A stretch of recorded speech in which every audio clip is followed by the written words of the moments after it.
Nick from Mason Zen here. In this quick video, I'm going to show you how to update your Chrome browser. To start off, go to the top right hand corner of the Chrome browser and locate the three vertical dots next to the Chrome browser avatar picture. Click on the three vertical dots, then go to the bottom of the menu and hover your mouse over Help. Then click on About Google Chrome. Once you do this, Google Chrome will check if you have the newest version. If you do not, it will download it for you automatically.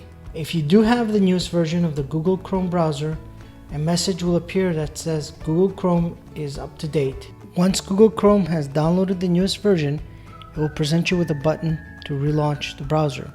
Simply click this button and Chrome will close and then relaunch. Once it relaunches, it will bring you back to the page where it checks for the newest version and tells you that Google Chrome is up to date. And that covers the steps on upgrading your Chrome browser.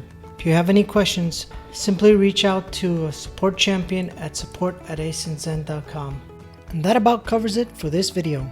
If you have any questions, reach out to a customer champion at support.asenzen.com.